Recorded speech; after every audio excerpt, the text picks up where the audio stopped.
దినవృత్తాంతముల గ్రంథం, దినవృత్తాంతముల మొదటి గ్రంథం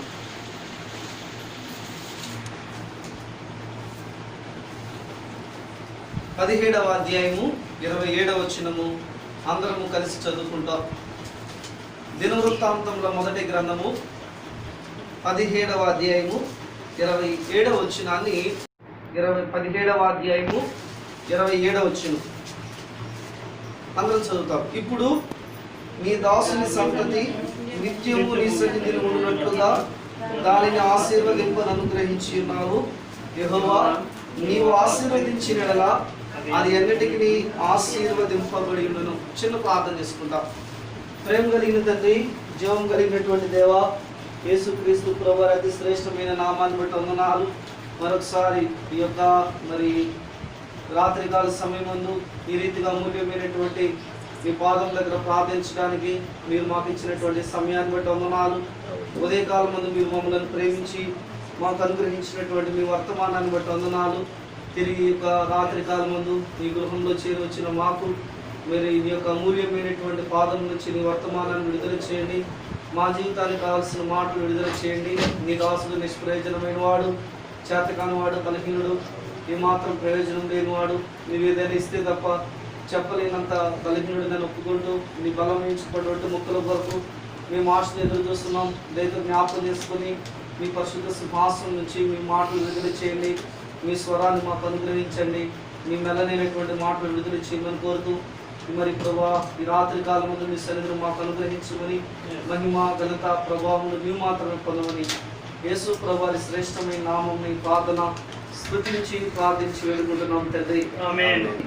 ఈ రీతిగా మరి కూడి రావడం అనేది నిజంగా ఆశీర్వాదకరమైనటువంటి విషయం. ఈ రాత్రి కాలం ముందు మనం ఒక చక్కని విషయాన్ని ధ్యానం చేయబోతున్నాం.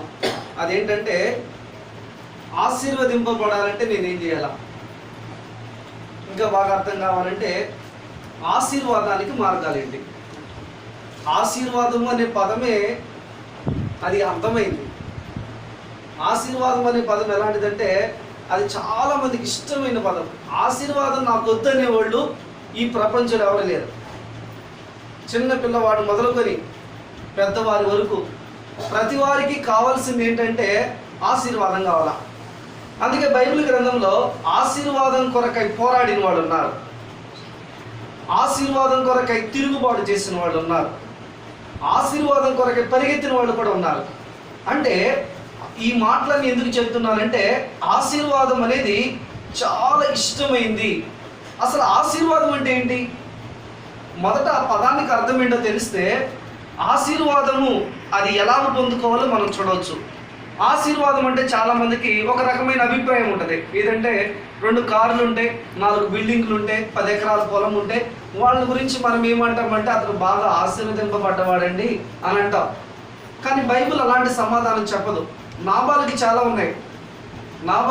ఉన్నాయి ఆస్తి, మరి గొర్రెలు, గమనించండి పనివారు, వీళ్ళందరూ ఉన్నారు. కానీ దేవుని వాక్యం అతని గురించి ఏం చెప్తుందంటే అతను భాగ్యవంతుడు అని చెప్పింది, కానీ అతడు ఆశీర్వదింపబడ్డవాడని చెప్పలా. మరి ఆశీర్వాదం అంటే ఏంటి? మనం దీని గురించి మనం నేర్చుకోవాలంటే ఆది కాండంలోనికి వెళ్ళాలా. ఆది కాండంలో యాకోబు పద్దనారామం నుంచి తిరిగి యబ్బోకు రేవు దగ్గరకు వచ్చినప్పుడు రాత్రిపూట పెనుగులు ఆడుతూ ఉంటాడు. పెనుగులు ఆడుతున్నప్పుడు దేవుడితో అంటాడు, నీవు నన్ను ఆశీర్వదించితేనే కానీ నేను నిన్ను ఏం లేదండి. యాకోబుకి భార్య లేరా, పిల్లలు లేరా, ఆస్తి లేదా, దాసులు లేరా? అన్నీ ఉన్నాయి. అన్నీ లేవండి, అన్నీ ఉన్నాయి. మరి అన్నీ ఉన్నప్పుడు మరలా ఆశీర్వాదం కొరకు దేనికి ప్రార్థన చేస్తున్నాడని అనుకుంటాం.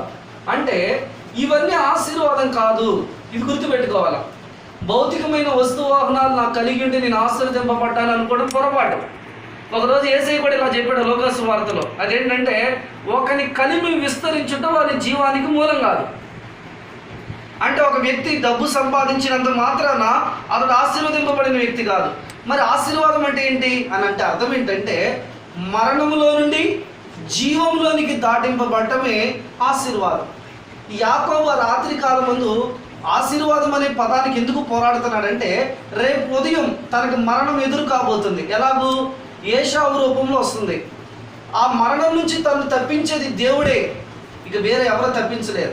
అందుకు అడుగుతున్నాడు, నీవు నన్ను ఆశీర్వదించు అంటే మరణంలో నుంచి తప్పించు. ఈ భూమి మీద ప్రతి మానవుడు కూడా పాపి అని దేవుని వాక్యం చెప్తుంది. కీర్తన 52లో రాయబడింది, నేను పాపములో పుట్టినవాడున్నాను. ఇది మానవుని యొక్క స్వభావం, మానవుని యొక్క గుణం. అందుకే మానవుడు అందరూ కూడా పాపం చేశారు. కాబట్టి మానవులందరి పీక మీద ఒక కత్తి వేలాడుతుంది. అదేంటంటే శాపం అనే కత్తి, మరణం అనే కత్తి. ఈ పాప శాపముల యొక్క నియమం నుంచి తప్పించబడాలంటే యేసు ప్రభు వారే మార్గం. అందుకే యేసు ప్రభు వారు ఈ లోకానికి వచ్చినప్పుడు అంట హెబ్రీ పత్రికలో రాయబడింది ఆయన గురించి చక్కని మాట. అదేంటంటే ఈ లోకానికి వచ్చినప్పుడు అంట గమనించండి, మేలులు తీసుకుని వచ్చిన ప్రధాన యాజకుడు అని రాయబడింది. అంటే ఆయన మేలులతో ఈ లోకానికి వచ్చాడు, అంటే ఆశీర్వదించడానికి ఈ లోకానికి వచ్చాడు. ఎవరైతే యేసు ప్రభువుని సొంత రక్షకుడిగా కలిగి ఉంటారో వాళ్ళు ఆశీర్వదింపబడ్డవారు, వారి జీవితంలో జీవాన్ని చూచిన వారు, వారు నిజమైన విశ్రాంతి పొందిన వారు. అది ఆశీర్వాదం అంటే. ఇది నాన్న ఆశీర్వాదం అనే పదానికి అర్థం చూసాము. ఆశీర్వాదము పొందే విధానం ఏంటో చూస్తాం. దీనికి 4 లక్షణాలు చూస్తాం. ఆశీర్వాదము పొందే మార్గాలు అనే దాని గురించి 4 విషయాలు చూస్తాం. ఈ 4 సంగతులు కూడా ఒక వ్యక్తి జీవితంలో జరిగాయి. ఆ వ్యక్తి ఎవరో చూస్తాం. ఆదికాండము 24వ అధ్యాయము మొదటి వచనం. ఆదికాండము 24వ అధ్యాయము మొదటి వచనం. ఆదికాండము 24వ అధ్యాయము మొదటి వచనం. అబ్రహాము బహుకాలము గడిచిన వృద్ధుడైండెను, అన్ని విషయములలోనూ యెహోవా అన్ని విషయంలోనూ అబ్రహామును. ఇక చాలా అద్భుతమైనటువంటి మాట. ఎన్ని విషయాల్లో అబ్రహాం ఆశీర్వదింపబడ్డాడండి అంటే ఇది దైవికమైనటువంటి ఆశీర్వాదం. అబ్రహాం అంట అన్ని విషయములలో, అంటే పిల్లల పరంగా అబ్రహాంకు ఆశీర్వాదానికి లోటు లేదు, ఆస్తి పరంగా లోటు లేదు, దాసుల పరంగా లోటు లేదు, పంట అంటే గమనించండి గొర్రెల విషయంలో అతనికి లోటు లేదు. అంటే అబ్రహాము అన్ని విషయములలో ఆశీర్వదింపబడ్డాడు. ఇప్పుడు ధ్యానం చేసే విషయం ఏంటంటే అబ్రహాము అన్ని విషయాలు ఎందుకు ఆశీర్వదింపబడ్డాడు, అతని జీవితంలో ఉన్నటువంటి క్వాలిటీస్ ఏంటి, అతడు ఏ కారణాలను బట్టి ఆశీర్వదింపబడ్డాడు. దీనికి 4 విషయాలు చూస్తాం. దాంట్లో మొట్టమొదటిది హెబ్రీ పత్రిక 11వ అధ్యాయం. హెబ్రీలకు రాసినటువంటి పత్రిక 11వ అధ్యాయం. హెబ్రీలకు రాసినటువంటి పత్రిక 11వ అధ్యాయము. హెబ్రీలకు రాసిన పత్రిక 11వ అధ్యాయము 8వ వచనం. అబ్రహాము పిలువబడినప్పుడు విశ్వాసమును బట్టి ఆ పిలుపునకు లోబడి తాను స్వాస్థ్యముగా పొందనయున్న ప్రదేశమునకు బయలు వెళ్ళను, మరియు ఎక్కడికి వెళ్ళను అది ఎరుకకే.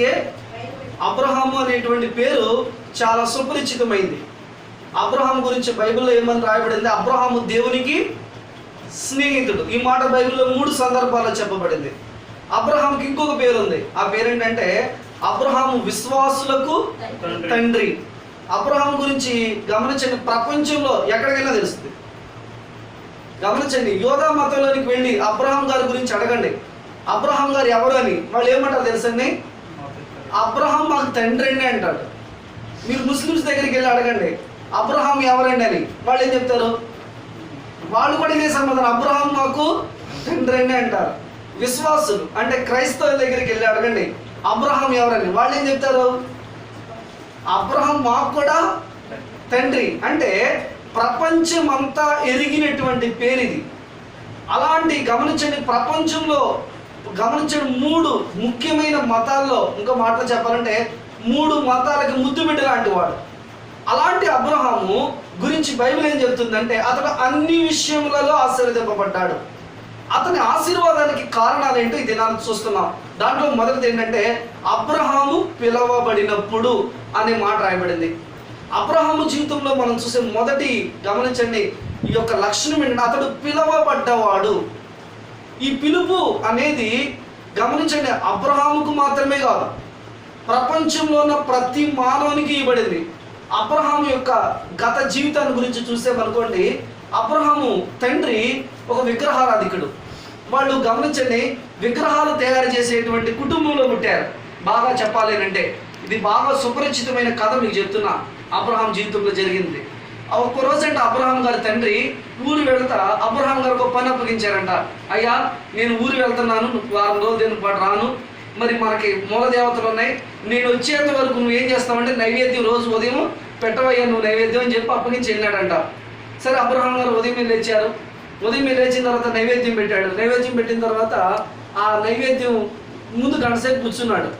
తనకు ఒక అనుమానం వచ్చింది. అరే, మా నాన్నగారు నైవేద్యం పెడితే ఈ విగ్రహం తినేది, నేను పెడితే తినలేదు. తనకు అనుమానం వచ్చింది, నేను ఎందుకు పెడితే తినలేదు, అయితే నేను సరిగ్గా చేయలేదేమో అని. తర్వాత రోజు మరలా ఉదయం లేచాడంట, మరలా అదే విధంగా చేశాడంట. మరలా కూడా తర్వాత మూడో రోజు అదే పని చేశాడు, మరలా తినలేదు. అప్పుడు అతను కోపం వచ్చింది, మా నాన్న పెడితే తింది, నేను పెడితే. ఆ నాలుగో రోజు ఏం చేశాడు, మొత్తం అంతా నా విగ్రహాలన్నింటినీ పగలగొట్టేశాడంట. తిరిగి వాళ్ళ నాన్నగారు ఇంటికి వచ్చేసరికి వాళ్ళ నాన్నగారు అడిగారంట, ఏమయ్యా మన విగ్రహాలన్నీ ఎందుకు, దేవతలన్నీ గమనించండి మొక్క చెక్కలు చేసినామంటే తండ్రి గారితో అన్నాడంట, నాన్న నువ్వు పెడితే తిందే, నేను పెడితే. వెంటనే అన్నాడంట, ఒరే నాన్న, మనం విగ్రహాలకు పెడతాం కానీ అవి తింటాయా? అప్పుడు తన హృదయంలో ఒక ప్రశ్న మొదలైంది. అదేంటంటే, దేవుడు మనతో మాట్లాడ్డా, దేవుడు మనతో సహవాసం చేయడా అనేటువంటి నిజమైన దేవుని కొరకైనటువంటి దప్పిక ప్రారంభమైంది. బైబిల్ గ్రంథంలో ఒక మాట రాయబడింది. ఎవరంటే, భూమి మీద వివేకము కలిగి దేవుని వెతుకువారు కలరయము అని దేవుడు ఆకాశం మీద చూస్తున్నాడు. ఎవరైనా జ్ఞానం కలిగి దేవుని వెతికేవారు ఉంటే దేవుడు వారికి ప్రత్యక్షం అవుతాడు.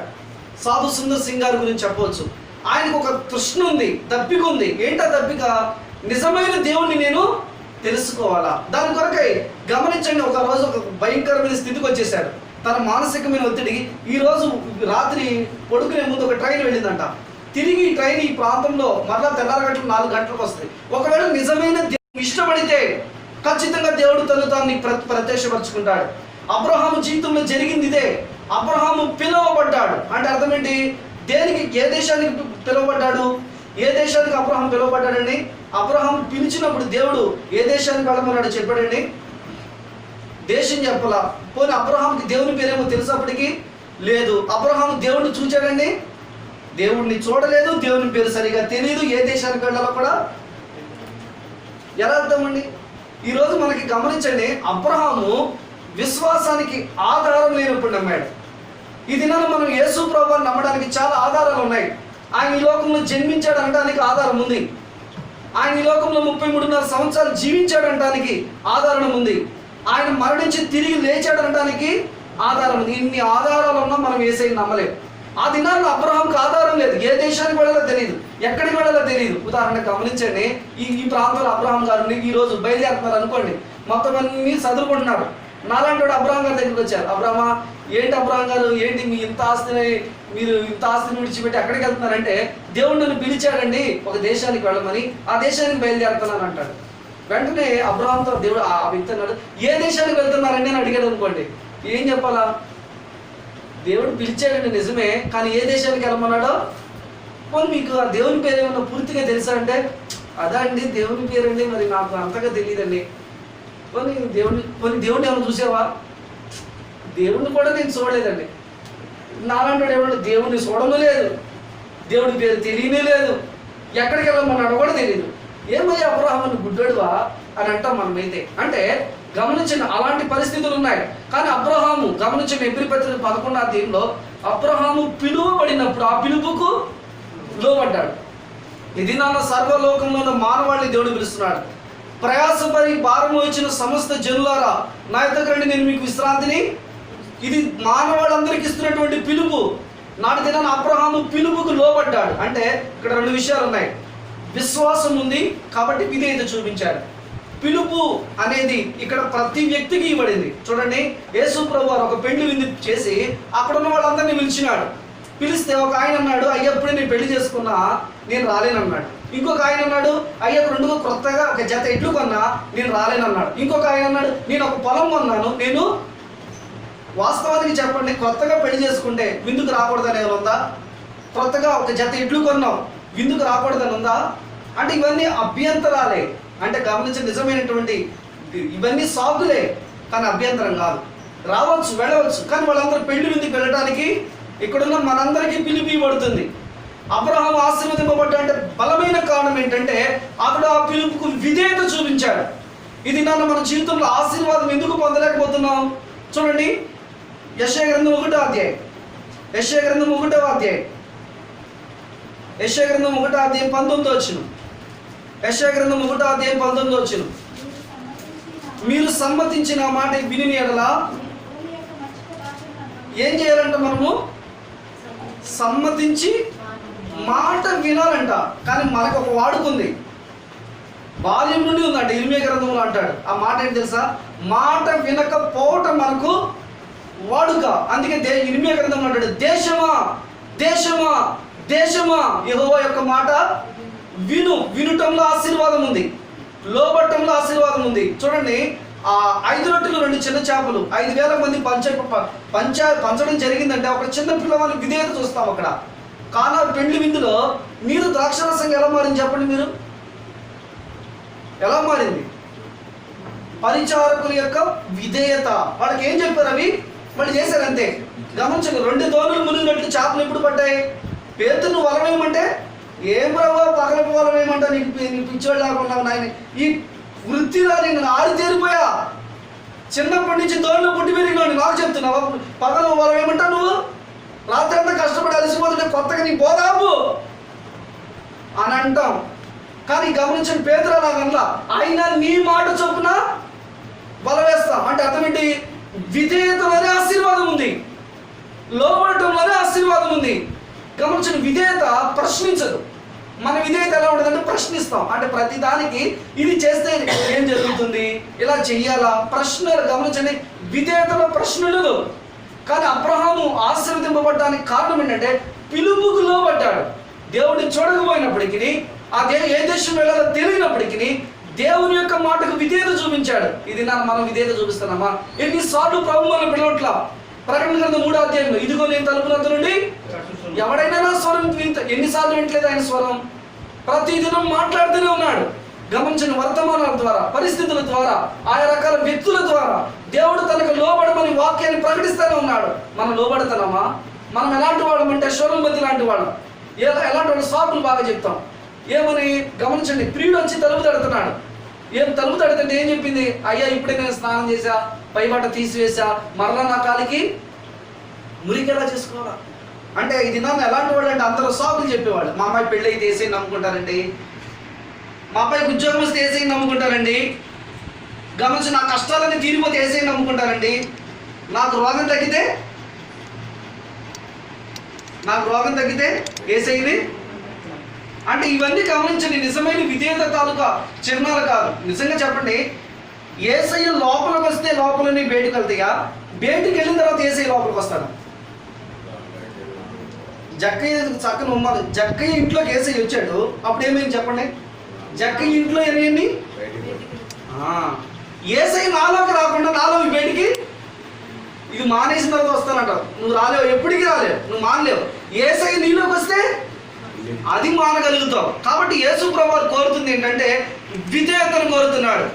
ఎవరైతే తనకు విధేయత చూపిస్తారో వారిని రక్షించడానికి యేసు ప్రభువు ఇష్టపడుతున్నారు. అబ్రహాంలో చూచే మొదటి గుణం ఏంటంటే పిలుపుకు విధేయత చూపించాడు. కాబట్టి అబ్రహాంలో మొట్టమొదటి మాట ఏంటంటే విధేయతను చూస్తున్నాం. మొదటి మాట. రెండవదిగా చూస్తాము ఆదికాండము 12వ అధ్యాయం మొదటి వచనం. ఆదికాండము 12వ అధ్యాయము మొదటి వచనం. ఆదికాండము 12వ అధ్యాయం మొదటి వచనం. యెహోవా నీవు లేచి నీ దేశం నుండి, నీ బంధువుల నుండి, నీ తండ్రి ఇంటి నుండి నీవు బయలుదేరి నేను నీకు చూపించే దేశమునకు వెళ్ళుము, నిన్ను గొప్ప జన్మగా చేసి. గమనించండి, ఇక్కడ దేవుడు ఆశీర్వదిస్తానని అబ్రహాం చెప్తున్నాడు. అబ్రహాంతో చెప్తున్నాడు. అయితే అబ్రహాం ఏం చేయాలా?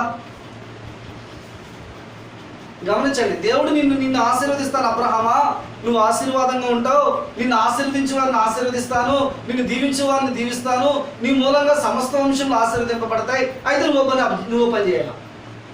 ఏంటా పని అని అంటే గమనించండి, దేశమును విడిచిపెట్టాలా అంటే మొదటగా పిలువబడ్డాడు, రెండవదిగా ప్రత్యేకింపబడ్డాడు.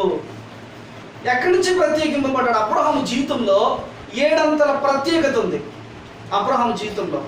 తాను ప్రత్యేకింపబడకపోతే ఆశీర్వాదం లేదు. ఇక్కడున్న ప్రతి వారికి చెప్పే మాట ఏంటంటే సంఘం అంటే అర్థం ఏంటి? సంఘం అంటే అర్థం ఏంటి? సంఘానికి ఎక్కడికి వెళ్తున్నామంటే చర్చికి వెళ్తున్నామండి. చర్చ్ అంటే అర్థం ఏంటి? చర్చ్ అంటే బిల్డింగ్ కాదు. మా చర్చి పెద్దది అంటారు.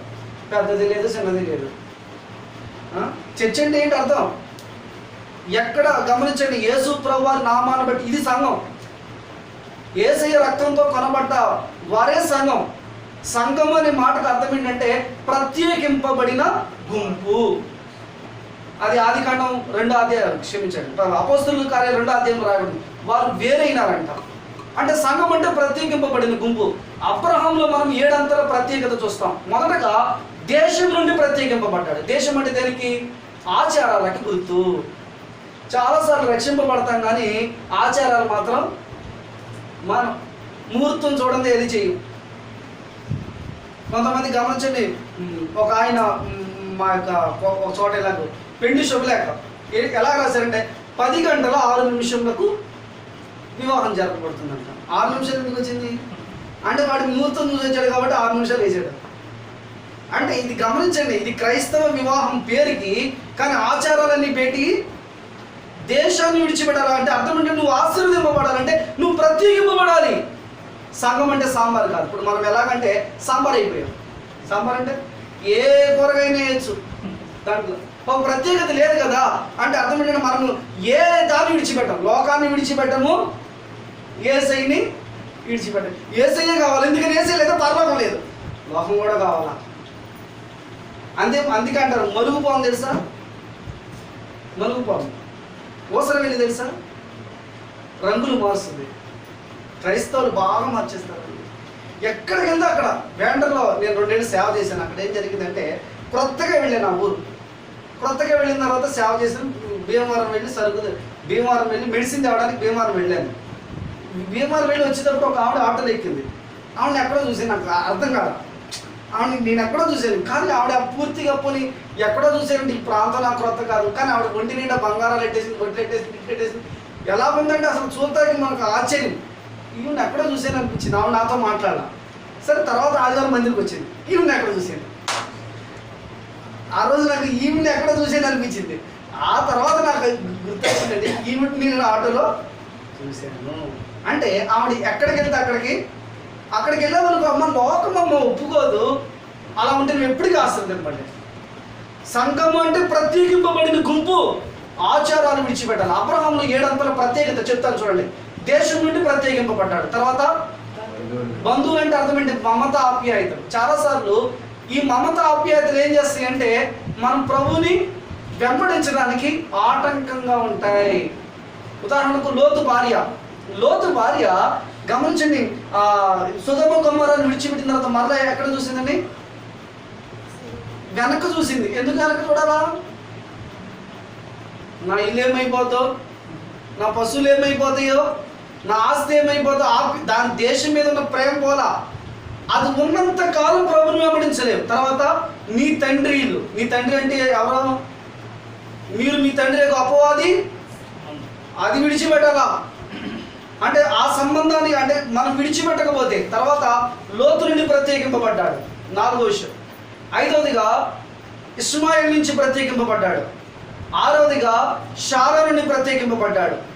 7వదిగా ఇస్సాకు నుండి ప్రత్యేకింపబడ్డాడు. అంటే ఆశీర్వదింపబడ్డానికి గల 2వ కారణం ఏంటంటే అతడు ప్రత్యేకింపబడ్డాడు. నీలో ప్రత్యేకత ఏమన్నా ఉందా?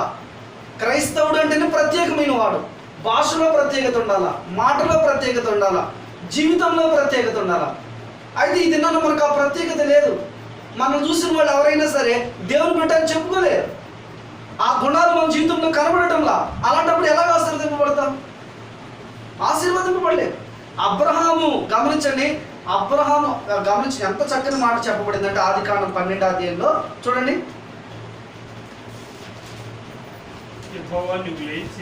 అన్న ఒక్క మాట కిందకి చదువు, 3వ వచనం అనుకుంటా, 4వ వచనం.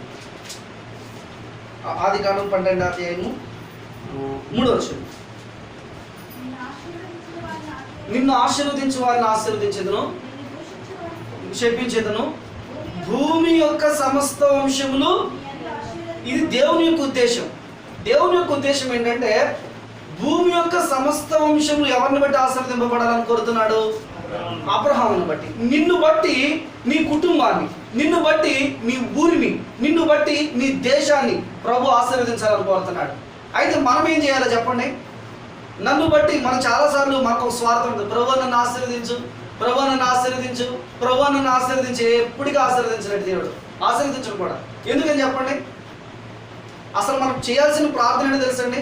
ప్రభువా నన్ను ఆశీర్వాదముగా ఉంచు అని ప్రార్థన చేయాలి. అర్థమైందండి నేను చెప్పిన భాష? నన్ను ఆశీర్వదించు అనటానికి, నన్ను ఆశీర్వాదముగా ఉంచు అనటానికి తేడా ఉంది. నన్ను ఆశీర్వాదంగా ఉంచంటే అర్థం ఏంటంటే నన్ను బట్టి ఇతరులు కూడా ఆశీర్వదింపబడాలి. ఇది ఇలాంటి ప్రార్థన చేయాలా? అబ్రహాం విషయంలో మనం ఏం చూస్తున్నామంటే అబ్రహాము అన్ని విషయంలో ఎందుకు ఆశీర్వదింపబడ్డా అంటే పిలుపుకు లోబడ్డాడు. నువ్వు లోబడుతున్నావా? విధేయత ఉందా నీకు? రెండోదిగా అబ్రహాము ప్రత్యేకింపబడ్డాడు. గమనించండి, ప్రత్యేకింపబడాలంటే కొన్ని కష్టాలుగా ఉండాలి. అవును కదండి? దేశాన్ని విడిచిపెట్టడం మామూలు విషయం అండి. లోతుని విడిచిపెట్టడం మామూలు విషయం అండి. ఇస్మాయిల్ అరణ్యంలో వదిలేసిరామన్నాడు, మామూలు విషయం అండి ఇది? అంత ఈజీగా చెప్పడానికి. అంతకన్నా ముఖ్యంగా ఏశావుని చంపమన్నాడు, ఇది మామూలు విషయమా అంటే? కొంత గమనించిన ఆ మాట అబ్రహాం గట్ట దుఃఖాన్ని కలగజేసింది. అంటే కొన్ని విషయాలు చేయాలంటే కఠినంగానే ఉంటుంది. సినిమాలు మానాలా? కష్టమే. సీరియల్స్ మానాలా? కష్టమే. గమనించండి, వాస్తులు చూడటం మానాలా? కష్టమే. ఈ మధ్య ఒక పెళ్లి సంబంధం వచ్చింది. పెళ్లి సంబంధం వస్తే వాళ్ళు ఏమన్నారంటే ఆ పెళ్లి కూతురు మాకు వద్దన్నారు. ఎందుకు వద్దన్నారా బాబు? చాలా అడిగాం ప్రశ్నలు. ఆఖరికి ఏదంటే పేరు అంట కలవలేదంట. పేరు పిచ్చి అయిపోతండి. ఎందుకు క్రైస్తవ పెళ్లి? మీ క్రైస్తవ పెళ్లి ఎందుకమ్మా? అనిల్ పెళ్లి చేసుకోండి, అనిల్ పెళ్లి చేసుకుంటే బాగుంటుంది కదా. వాళ్ళకి మనకి తేడా ఏంటండి? వాడు కడతాడు తాని, మనం కడతాం. తేడా అక్కడ పాస్టర్ ఉంటాడు, అక్కడ పూజ పంతులు ఉంటాడు, అంతే. మిగతాది అంతా సేమ్ టు సేమ్. ప్రత్యేకత లేదు. ఏది నీ జీవితంలో ప్రత్యేకత? నిన్ను చూసి ఎవరైనా లోకం నేర్చుకుంటారా? Same to same. అంటే అన్యజనులు ఎలా ఉంటారో మనం ఆడకు బొట్టు ఉండదు, ఆడకు బొట్టు ఉండదు, మనకి అంతే తేడా. మిగతావన్నీ మామూలే. వాళ్ళు ముహూర్తాలు చూస్తారు, మనం ముహూర్తాలు చూస్తాం. వాళ్ళు కొబ్బరికాయలు కొడతారు, మనం కొబ్బరికాయలు కొడతాం. దిష్టి తగిలిస్తారు. ఏంటండి ప్రత్యేకత? ఎక్కడుంది ప్రత్యేకత?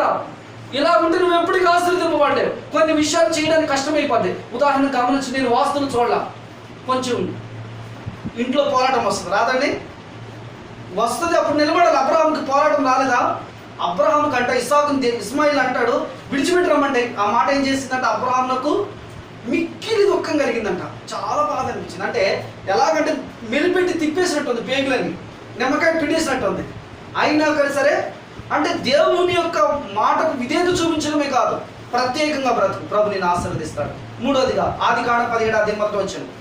ఆదికాండము 17వ అధ్యాయం 1వ వచనం ముగించేసుకుంటే ఇంకా 2 మాటలు ఉన్నాయి. అబ్రహాము 99 ఏండ్ల వాడైనప్పుడు యెహోవా అతనికి ప్రత్యక్షమై, నేను సర్వశక్తి కలిగిన దేవుడును, నా సన్నిధిని నడుచుచు. ఇది 3వ మాట. మొదటిది పిలుపుకు లోబడ్డాడు, రెండవది ప్రత్యేకింపబడ్డాడు, మూడవది పరిశుద్ధపరచబడ్డాడు. ఇక్కడ ఏం చెప్తున్నాడంటే చాలా చక్కని మాట, నా సన్నిధిలో నిందారహితుడవై ఉండుము. ఎందుకు ఈ మాట చెప్పాడు? అంతకు మునుపు 2 అధ్యాయాలు 15వ అధ్యాయము 16వ అధ్యాయం చూస్తే అబ్రహాము నిందొచ్చేటట్లు బ్రతికాడు. ఒక గమనించండి, పొరపాటు అబ్రహాం చేశాడు. ఆ పొరపాటును బట్టి గమనించండి, దాదాపు అనేక సంవత్సరాలు దేవుడు మాట్లాడటం మానేశాడు. 16వ అధ్యాయం తర్వాత 17వ అధ్యాయంలో ప్రత్యక్షమని చాలా కాలం పట్టింది. 99 ఏళ్ల వయసు వచ్చినప్పుడు దేవుడు మరలా ప్రత్యక్షమని, అబ్రహామా నీవు నిందారహితుడివై. ఎందుకు అన్నాడు ఆ మాట? ఆ మాట ఎందుకు అన్నాడంటే అతనికి నింద వచ్చేటట్టు బ్రతికాడు. కాబట్టి ఇప్పుడు అబ్రహాం ఏం చేయబడాలా?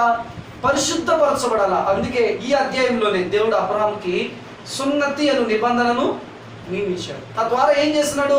ఇప్పుడు దేవునితో ఒడంబడికి వస్తున్నాడు. అంటే ఒక మాటలో చెప్పాలంటే పవిత్రపరచబడ్డాడు. ఇది చాలా ప్రత్యేకమైన అంశం. ఉదయకాలం చూసాం మనం పవిత్రపరచబడ్డ అనేది. నీవు పవిత్రపరచబడకపోతే అది ఎంత కాలమైనా నీకు ఆశీర్వాదం లేదు. హృదయ శుద్ధి గల వారు ధన్యులు, వారు దేవుని. అంటే నీకు హృదయ శుద్ధి అవసరం. చాలాసార్లు మనం మలినంగానే ఉంటాం. అంటే అర్థం ఏంటంటే చూడండి, తప్పిపోయిన కుమారుడు తిరిగి వచ్చిన తర్వాత గమనించండి, అతన్ని పవిత్రపరచబడిన తర్వాత వస్త్రాలు తొడిగాడు. ఈ లోకంలో నీవు నేను కూడా పవిత్రపరచబడాలి. నీవు పవిత్రపరచబడకపోతే ఎంతకాలం మందిరానికి రండి బ్రదర్, నీ జీవితంలో ఆశీర్వాదాన్ని చూడలేవు. పవిత్రంగా బ్రతకడమే కాదు, పవిత్రంగా జీవించాలని ప్రభు కోరుతున్నాడు. అందుకే ఎబ్రీ పత్రిక 12వ అధ్యాయంలో రాయబడింది, పరిశుద్ధత లేకుండా ఎవడను. కాబట్టి పరిశుద్ధత కొరకై అబ్రహాము నిబంధనలోకి వచ్చాడు. మనమైతే యేసయ్య రక్తం దగ్గరికి రావాలి. యేసయ్య రక్తం మనల్ని ఏం చేస్తుందంటే పరిశుద్ధ పరిస్థితి. మూడోది, ఇక నాలుగోది బలమైన మాట చూస్తాం. ఆదికాండము 22వ అధ్యాయం మొదటి వచనం. ఆదికాండము 22వ అధ్యాయం మొదటి వచనం. ఆదికాండము 22వ అధ్యాయం మొదటి వచనం. ఆ సంగతులు జరిగిన తర్వాత దేవుడు అబ్రహామును పరిశోధించెను.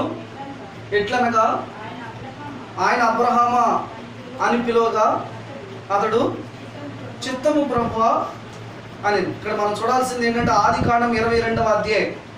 ఆదికాండం 22 ఆ సంగతులు జరిగిన తరువాత అని మాటతో ప్రారంభించాడు. ఆ సంగతులు అంటే అప్పటికి దేవుడు వాగ్దానం ఇచ్చిన ఇస్సాకు పుట్టాడు. చాలా సంవత్సరాలు అయిపోయింది. ఇస్సాకు పుట్టిన తర్వాత ఎలా అయిపోయిందంటే ఇస్సాకే దేవుడు అయిపోయినాడు. ఇక ఇస్సాక్ అని బ్రతుకుతున్నాడు. ఒకరోజు దేవుడు అబ్రహాం దగ్గరికి వచ్చి అబ్రహాం అని పిలిస్తే వెంటనే అబ్రహాం అన్నాడు, చిత్తం ప్రభువా చెప్పండి అంటే అప్పుడు ఒక మాట చెప్పాడు, నీవు ప్రేమించుతున్న నీ కుమారుని ఇస్సాకుని నేను చూపించే దేశంలో నీవు కొండ మీద బలివ్వమని అంటాడు. మొదటగా పిలువబడ్డాడని చూసాం, రెండోదిగా ప్రత్యేకింపబడ్డాడని చూసాం, మూడోదిగా పవిత్రపరచబడ్డాడని చూసాం. ఇప్పుడు నాలుగో మాట ఏంటంటే పవిత్రపరచడం బట్ట మాత్రమే కాదు, ఇది గమనించండి, పరిశోధింపబడ్డాడు లేదా పరిశీలించబడ్డాడు, పరీక్షింపబడ్డాడు. ఒక వ్యక్తి ఆశీర్వదింపబడటానికి నాలుగో మెట్లు ఏంటంటే పరీక్ష. విశ్వాస జీవితంలో పరీక్షలు ఖచ్చితంగా వస్తాయి, ఇది గుర్తుపెట్టుకోవాలా. పరీక్ష లేకపోతే నీకు గమనించండి విశ్వాస జీవితమే కాదు. అందుకే గమనించండి, యేసుప్రభువు వారు ఈ లోకంలో చెప్పినప్పుడు యేసయ్యను వెంబడించాలంటే ఒక పరీక్ష. ఏంటిది? ఎవడైనా నన్ను వెంబడించాలంటే ఏం చేయాలంట? తను తాను ఉపేక్షించుకోవాలంటే అర్థం ఏంటి? మన సెల్ఫ్నే మనల్ని మనమే ఉపేక్షించుకోవడం అంటే అర్థం ఏంటి? ఉపేక్షించుకోవడం అంటే చదువుతాం కానీ అర్థం కాదు కదా తెలుగు. అంటే తగ్గించుకోవడం అంటే నేను లేనంటాం. ఉదాహరణ గమనించండి, చచ్చిపోయిన శవాల దగ్గరికి వచ్చి వాడిని తిట్టండి, మాట్లాడతాడా? పొగడండి, మాట్లాడతాడా? యేసయ్యను వెంబడించాలని ఖచ్చితంగా అలా అయిపోవాలి. నేను లేను అని అనుకుంటే తప్ప నువ్వు వెంబడించదు. అందుకని తను తాను ఉపేక్షించుకుని తన సిలువను ఎత్తుకుని, ఇది పరీక్ష. సిలువను ఎత్తుకుని వెంబడించాలనేది పరీక్ష. ఆ పరీక్షలో పాస్ అవ్వకపోతే నువ్వు వెంబడించలే. అదే రీతిగా అబ్రహాముకి పరిశోధింపబడ్డాడు. యేసయ్య మనల్ని శోధించడు, గుర్తుపెట్టుకోండి. యేసయ్య మనల్ని శోధించడు. మళ్ళీ ఏం చేస్తాడంటే పరిశోధిస్తాడు. అంటే పరిశోధించడం అంటే ఉదాహరణ గమనించండి, వెండిలోని మళ్ళీ తీయాలంటే ఏం చేయాలా? మోస దగ్గరికి వెళ్ళాలా. బంగారంలో మళ్ళీ తీయాలంటే కొలిమిలోకి వెళ్ళకపోతే బంగారం యొక్క ప్రత్యేకత తెలియదు.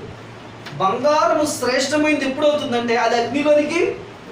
విశ్వాసి ప్రత్యేకమైన వ్యక్తికి ఎప్పుడు కనబడతాడు? అగ్ని వంటి శ్రమలు పరీక్షలు గుండా వెళ్ళినప్పుడు. విశ్వాస జీవితంలో పరీక్షలు వస్తాయి. ఈ పరీక్షలు అబ్రహాం ఎలా ఎదుర్కొన్నాడు చూస్తాం, చూడండి. ఆదికాండం 12వ అధ్యాయము, ఆదికాండం 12వ అధ్యాయము 3వ వచనం. ఆదికాండం 22:3 ఆదికాండం 22:3 ఆదికాండం 22వ అధ్యాయం 3వ వచనం.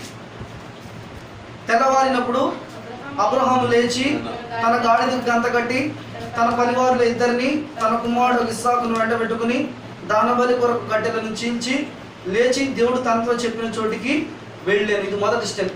వెంటనే రాత్రి మాట్లాడాడు. ఉదయమే తెల్లవారినప్పుడు అంటే విధేయతను సూచించే మాట. దేవుడు తనను పరీక్షిస్తున్నానని చెప్పినప్పుడు అబ్రహాం ఎంత విధేయత చూపించాడంటే ఆ మాటకు లోబడ్డాడు. తెల్లవారినప్పుడు ఏం చేశాడు?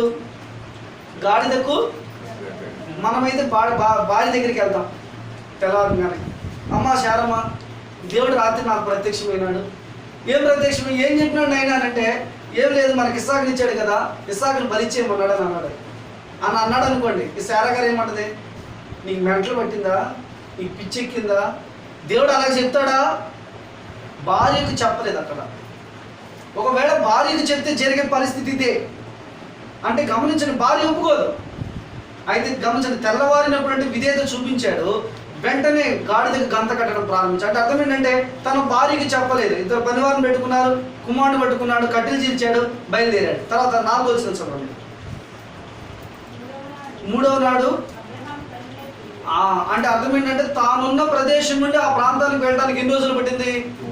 3 రోజులు. 3 రోజులు పడితే డెసిషన్ మారుతీయలేదా? ఆదివారం డెసిషన్ తీసుకున్నాం, బతకలా, నీకు చచ్చినా నీ కొరకు చచ్చిపోతా. ఇంటికి రాగానే డెసిషన్ ఏమైపోతుంది? తర్వాత రోజుకి ఇంక ఉండదు, 2వ రోజు కలిసిపోతుంది భూమిలో, 3వ రోజు మర్చిపోతాం. ఆ డెసిషన్ తీసుకున్నాం అన్న సంగతి 3వ రోజుకి వచ్చేసరికి 3 రోజులైతే నిర్ణయం మారిపోద్ది. కానీ అబ్రహాం 3 రోజులైనా కూడా ఇది నిజమైనటువంటి బలమైనటువంటి విశ్వాసం. భార్యకి చెప్పలా, 3 రోజులైనా నిర్ణయాలు మారలా. బలమైన విశ్వాసం ఎప్పుడు కూడా నిర్ణయాలు వెంటనే మార్చుకోవడం మనలాగా.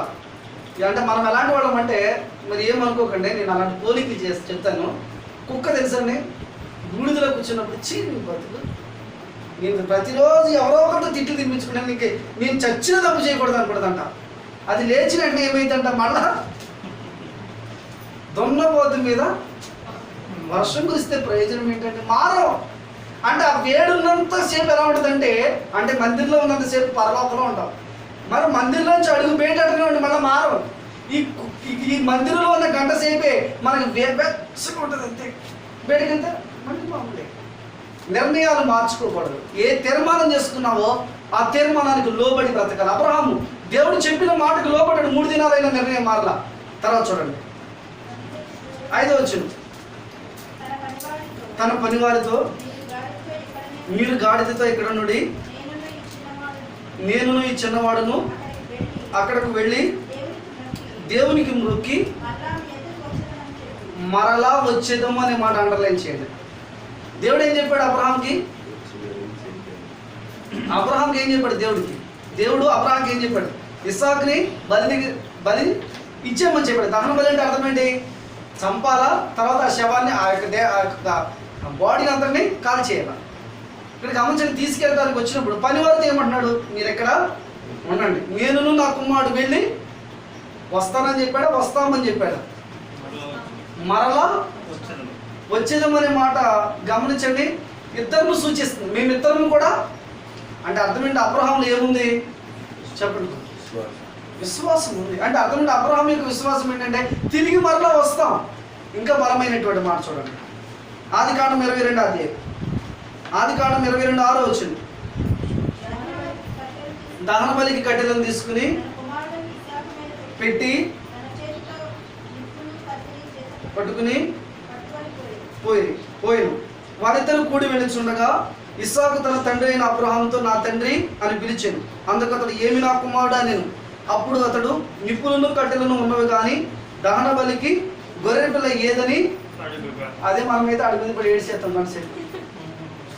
కాసేపు ఏడ్చేయాలి, ముందు ఏడవాలి. ఎందుకంటే మా కొడుకు నిన్నే ఇచ్చేయమన్నాడు నాన్న కదా. కొడుకు అడుగుతున్నాడు, ఆడికి అనుమానం వచ్చింది, అయ్యా దహన బలి చాలాసార్లు అర్పించుంటారు కదా, మనం చర్చికి వెళ్తున్నప్పుడు మన పిల్లలు అడుగుతారు ప్రశ్నలు. అలాగే వాడు అడిగాడు, ఏమన్నా నాన్న కట్లు ఉన్నాయి, కత్తి ఉంది, నిప్పు ఉంది, అసలైతే లేదు నాన్న, గొర్రెలేదు నాన్న అంటే ఏం చెప్పాడు? యెహోవా ఈరే.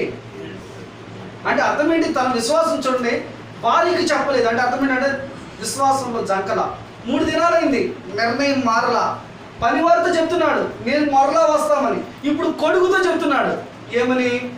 దేవుడే గొర్రెపిల్లను అక్కడికి వెళ్ళాడు, చేతులు కట్టేశాడు. గమనించండి, కత్తి పైకెత్తినాడంట. అప్పుడు దేవుని దూత పరలోకం నుంచి ప్రత్యక్షమైంది. ఏమని? అబ్రహాం యొక్క విశ్వాసం ఏంటంటే నేను నా కుమారుని చంపినా కూడా తిరిగి దేవుడు, అదే అతని విశ్వాసం. అంటే అర్థం ఏంటంటే అబ్రహాము ఆశీర్వదింపబడడానికి 4వ బలమైన కారణం ఏంటంటే అతడు పరీక్షకు నిలిచాడు. మొదటి పేతురు రాసిన పత్రిక, మొదటి పేతురు రాసినటువంటి పత్రిక అద్భుతమైనటువంటి మాట ఇది నాన్న మనకు. అది మొదటి పేతురు రాసిన పత్రిక 1వ అధ్యాయము 6-7 వచనాలు. ఇందువలన మీరు ఆనందించుచున్నారు కానీ అవసరమును బట్టి నానా విధములైన శోధనల చేత ప్రస్తుతం నాకు కొంచెం కాలము దుఃఖం కలుగుతున్నది. నశించిపో సువర్ణము అగ్ని పరీక్ష వలన పరిశుద్ధపరచబడుచున్నది కదా, దానికంటే అమూల్యమైన మీ విశ్వాసము ఈ శోధనల చేత పరీక్షకు నిలిచినదై యేసుక్రీస్తు ప్రత్యక్షమైనప్పుడు మీకు మెప్పును మహిమను ఘనతయు కలుగుటకు. కాబట్టి మన విశ్వాసం పరీక్షకు నిలుస్తుందా? అగ్ని వంటి శ్రమలు వచ్చినప్పుడు తప్పిపోతున్నామా? ఆ శ్రమలు వచ్చినప్పుడు ప్రభుకి దూరం అయిపోతున్నాం. ఒకవేళ అలా దూరం అయిపోతే ప్రభుకు దూరం అయిపోతాం. కాబట్టి ప్రభు మాట ఏం చెప్తున్నాడంటే, ఇలాంటి అగ్ని వంటి శోధనలు వచ్చినప్పుడు మన విశ్వాసం నిలబడాలా. ఒకవేళ మన విశ్వాసం నిలబడిందంటే యేసు వచ్చినప్పుడు ఈ లోకంలో ఏమొస్తుందంట? మెప్పు, మహిమ, ఘనతకు కలుగుతాయి. లేకపోతే ఇక గమనించండి, అప్పుడు ప్రతి వాని భాష కింద తొడవాల్సి వస్తుంది. అంతే, దుఃఖమే ఉండదు, ఇంకా అంతే కదా ఉండేది అదే. కాబట్టి ప్రభు యొక్క వాక్యం చెబుతుంది, అబ్రహాము పరీక్షింపబడ్డాడు, నిలవబడ్డాడు. అందుకే అబ్రహాముకు విశ్వాసులకు ఊరికి పెట్టల పేరు. విశ్వాసులకు తండ్రి అని ఎందుకు పెట్టబడ్డా అంటే, విశ్వాసం మనలాంటి విశ్వాసులందరికీ గమనించండి, అబ్రహాము ఒక మార్గదర్శకంగా ఉన్నాడు. కాబట్టి మొదటి దినవృత్తాంతాలు 17:27 వచ్చిన ప్రకారం యెహోవా నీవు ఆశీర్వదించినాడు, అది ఎన్నటికీ నీ జీవితంలో ఆశీర్వాదం కావాలని కోరుకుంటున్నావా? నీ జీవితంలో ఆశీర్వదింపబడాలని నువ్వు చూస్తున్నావా? అయితే 4 విషయాలు నువ్వు మర్చిపోవద్దు. మొదటగా పిలుపుకు విధేయత చూపించు. ప్రభు నీతో మాట్లాడుతున్నాడు. ప్రవక్తల ద్వారా, సేవకుల ద్వారా, వర్తమానాల ద్వారా, పరిస్థితుల ద్వారా ప్రభు నీతో మాట్లాడుతున్నాడు. నీ హృదయం కఠినం చేసుకోవద్దు. ఒకవేళ నీ హృదయం గమనించండి కఠినం చేసుకుంటే రేపటి దినాన భయంకరమైన నరకానికి వెళతావు. జాగ్రత్త. ప్రభు పలు రకాలుగా మాట్లాడతారు. రమ్మని పిలుస్తున్నాడు. పిలుపుని విడిచిపెట్టద్దు, పిలుపుని త్రోసివేయద్దు, పిలుపు నాది కాదని అనుకోవద్దు. ఈ దినాన కనుక పిలుపుని విడిచిపెడితే, విసర్జిస్తే, ఆ తర్వాత షోలమోతి వచ్చి అడిగిందంట, ఎవరిని కావలి కాసేవారిని అడిగిందంట, నా ప్రియుడు ఎక్కడా అని. వాళ్ళు ఏం చేశారండి? వాళ్ళు కొట్టి గాయపరిచారు. అంటే అర్థం ఏంటి? సమయం అయిపోయిన తర్వాత 10 మంది కలిగి 5 వచ్చారు. అయ్యా మాకు కొంచెం తలుపు తీయండి. సమయం అయిపోయింది. అప్పటికి సమయం దాటిపోయిన తర్వాత గమనించిన ఎగ్జామ్ వల్ల ఎంసెట్ ఎగ్జామ్ రాసిన ఒక 5 నిమిషాల తర్వాత రేటుకి వెళ్ళామనుకోండి, ప్రయోజనం లేదు. అదే రీతిగా పిలుపుకు విధేయత చూపించకపోతే నువ్వు నష్టపోతావు. అబ్రహాము లోబడ్డాడు కాబట్టి ఆశీర్వదింపబడ్డాడు. రెండోదిగా అబ్రహాము ప్రత్యేకంగా బ్రతికాడు ఈ లోకంలో. చాలా బాధలు. లోతును విడిచిపెట్టాలంటే అంత బాధ. తండ్రి లేడండి వాడికి. తండ్రి లేడు, నేనే తండ్రిగా ఉన్నాను అన్ని దేశంలో. ఎలా విడిచిపెట్టాలా? ఇస్మాయిల్ అండి కన్న కొడుకు విడిచిపెట్టినాడు. ఇస్సాకుని బలమని చెప్పినప్పుడు ఎంత నొప్పి కలిగించింది ఆ మాట. కానీ దేవుని బట్టి లోబడ్డాడు, ప్రత్యేకంగా బ్రతికాడు. నీ జీవితంలో ఈ ప్రత్యేకత లేకపోతే ఎన్ని సంవత్సరాల మందిరానికి వచ్చినా ఆశ్చర్యం చూడలేదు. మూడవదిగా పవిత్రపరచబడ్డాడు. ఎలా పవిత్రపరచబడ్డా? అన్ని శ్రమలు, శోధనల నుంచి తను నిజమైనటువంటి పవిత్రపరచబడ్డ పాత్రగా జీవించాడు. నాలుగవదిగా పరీక్షకు నిలబడ్డాడు. దేవుడు పరిశోధించినప్పుడు, అందుకే అబ్రహాంకి దేవుడు ఒక టైటిల్ పెట్టాడు. ఏం పెట్టి ఏంటో తెలుసా? ఇందువలన నీవు దేవునికి భయపడవాడు అని నేను ఇప్పుడు. అంటే ఎప్పుడు షీల్డ్ ఇస్తారు మనకి? పరీక్షలో ఎంసెట్లో ఫస్ట్ ర్యాంక్ వచ్చిందనుకో అప్పుడు వస్తుంది షీల్డ్. నీ విశ్వాసం నిలబడితే ఒకరోజు ప్రభు నీకు మెప్పు, మహిమ, ఘనత ఇస్తాడు. కాబట్టి ఈ దినాన రాత్రి ప్రభు మనతో మాట్లాడుతున్నాడు. నువ్వు ఆశీర్వదింపబడాలనుకుంటున్నావా? 4 విషయాలు మర్చిపోవద్దు. పిలుపుకు లోబడు, ప్రభు నీతో మాట్లాడుతాడు. రెండోదిగా ప్రత్యేకంగా జీవించు. శ్రమే కానీ ప్రభు మాటను బట్టి లోబడు, ఖచ్చితంగా దేవుడు ఆశీర్వదిస్తాడు. మూడోదిగా పవిత్రపరచు, పడటాక ఆయన దగ్గరికి రా. నాలుగోదిగా పరీక్షలు వచ్చినప్పుడు ఏం చేయాలా? నిలబడాలా? నిలబడు. ప్రభు నిలబడ్డావంటే ప్రభు నీకు గమనించండి, నీ దగ్గరకు ప్రభు వస్తాడు. ఖచ్చితంగా ప్రభు నిన్ను ఆశీర్వదిస్తాడు. ప్రార్థన చేసుకుంటాం.